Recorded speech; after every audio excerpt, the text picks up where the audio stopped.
Bonjour à tous, j'espère que vous allez bien. Alors, une des dernières petites vidéos dans le coin encore sur les lectures de monochrome. Je reprends une suite de la suite de la suite de la suite au hasard donc.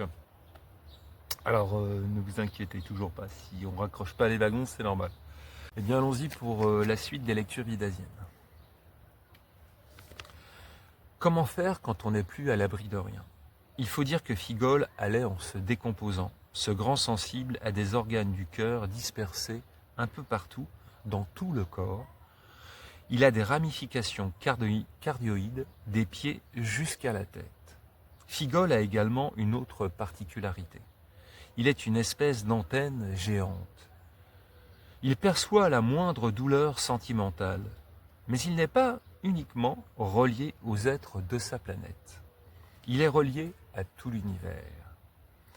Il peut recevoir en s'ouvrant, telle une parabole, les ondes spatiales. Mais pour l'heure, le tumulte cosmique est tellement discordant que ses maux de tête sclérosent dans son crâne.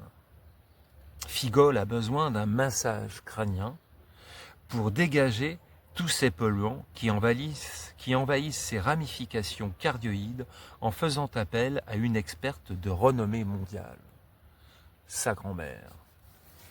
En effet, sa grand-mère est un être délicieux qui, comme le veut la tradition, a hérité d'un don, d'un super pouvoir. Et comme le veut la formule familiale, à chacun son don. On fit donc venir Mémé.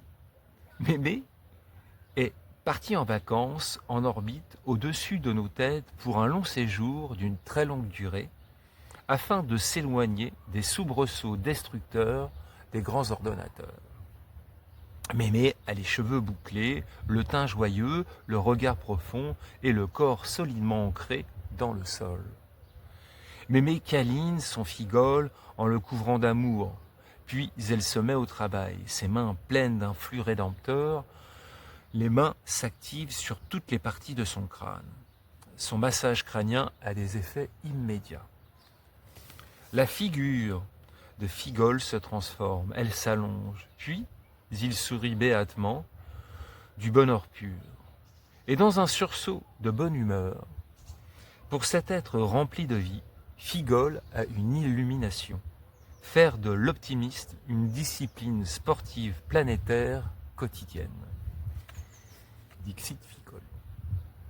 La proposition de Figol fut rejetée par une obscure commission sportive, échouée misérablement sur le mont Olympe et composée exclusivement de vieux grincheux et décervelés appartenant à un comité encadré par des commissaires politiques. L'idée fut tout de même détournée par ces démembrés du corps-texte. Ils opteraient donc pour une parade dans un carnaval où la médiocrité et l'absence d'idées devraient révéler et célébrer l'exploit sportif. Mais quel talent! Squat. Mais la pression commence à se faire sentir. Il lui fallait trouver une solution réparatrice et universelle. La planète est atteinte d'un mal qui la ronge. Si la question est un tant soit peu désespérée, comment faire quand on n'est plus à l'abri de rien? Elle traîne malgré tout, chez vous, un sentiment de grande solitude, comme la sensation étrange d'être au bon endroit, mais au mauvais moment.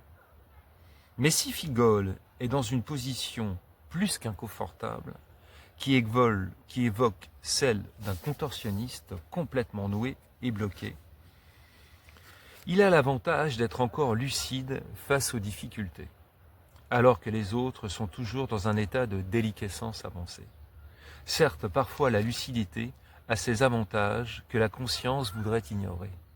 Je vous laisse juge pour en décider. C'est alors qu'il eut une autre idée de génie.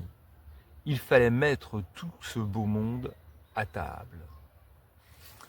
Et bien voilà, c'était assez court, mais un petit peu instructif, puisque en fait, le fait que tout le monde se mette à table va entraîner une bonne partie des Vidasiens dans cette histoire, qu'on mette certaines personnes à table.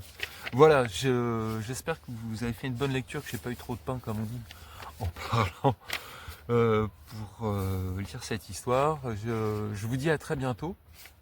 Et puis, je vous souhaite une bonne journée, bonne soirée sinon. Et puis, au revoir.